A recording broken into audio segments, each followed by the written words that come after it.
Canada PGP 2025, full step-by-step guide after invitation. Hey everyone, welcome back to the Maple Pathways. If you or someone you know has received an invitation to apply for the Parents and Grandparents Sponsorship Program here in Canada this 2025, then congratulations. This is a big opportunity, and today's video will break down exactly what you need to do next, what forms and documents are required, how to apply online, and how to avoid common mistakes. Let's walk through it together step by step, using the official IRCC guide. So let's start with the basics. The Parents and Grandparents Program, or PGP, allows Canadian citizens and permanent residents to sponsor their parents or grandparents for permanent residency in Canada. In 2025, IRCC is selecting from a pool of applicants who submitted their interest to sponsor forms way back in 2020. If you weren't selected in 2021, 2022, or 2023, this could finally be your turn. IRCC is sending about 17,860 invitations this time. If you're selected, you'll receive an invitation to apply, or ITA, by email. That's the golden ticket. So the first thing to do is check your inbox and even your spam and junk folders. And if your email has changed since 2020, IRCC may send a physical letter to your old mailing address. That's why it's really important to monitor all possible contact points. Now, once you get the ITA, time is of the essence. You only have 60 days from the date on the invitation to complete and submit your full application online. That includes all the documents, signatures, forms, and the fees. So don't delay. What should you do first? Start gathering documents right away. You'll need to prove your status in Canada, like a copy of your PR card, Canadian citizenship certificate, or passport. You'll also need to include a copy of your ITA letter, and most importantly, the document checklist, IMM 5771. You must fill out and upload that checklist along with your application, or it may be returned as incomplete. There are two major parts of the application: the sponsorship forms that you complete as the sponsor, and the permanent residence forms that your parents or grandparents complete as the applicants.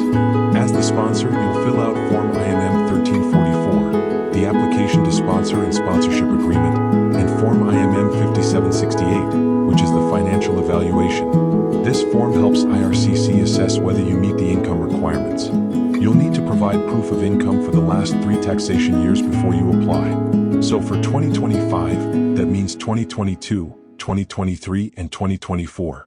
You can get this information directly from CRA, Canada Revenue Agency, or upload your notices of assessment. Your parents or grandparents will complete several forms as well, including IMM 0008, IMM 5669, Schedule A, Background/Declaration, IMM 5406, Additional Family Information, and IMM 5562, Travel History.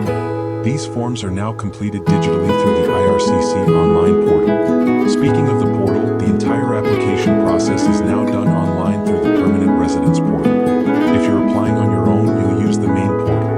If you've hired an authorized representative like an immigration consultant or lawyer, they'll use the representative portal to submit on your behalf. Either way, everyone listed on the application, including dependents, needs to be declared correctly. Now here's a tip.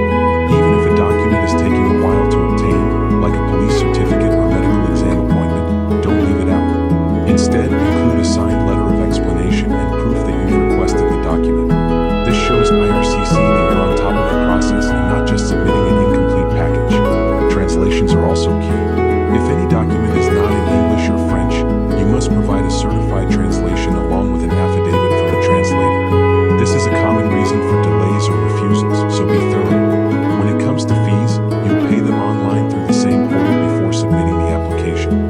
Fees include the sponsorship fee, the principal applicant processing fee, and the right of permanent residence fee.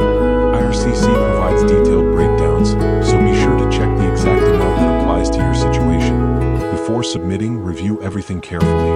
Make sure the forms are signed electronically, documents are uploaded correctly, and nothing is missing.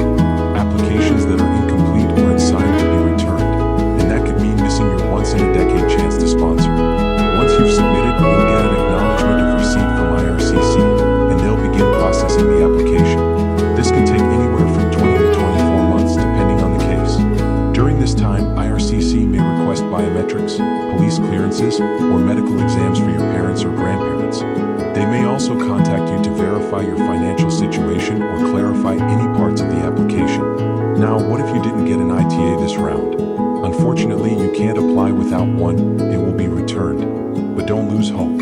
You can still bring your parents or grandparents to Canada through the Super Visa, which allows them to visit for up to 5 years at a time and is valid for multiple entries over a 10-year period. It's not permanent residency, but it's a great way to reunite while you wait for future PGP draws. That's the full breakdown of what to do when you receive your PGP invitation, straight from IRCC's official guide.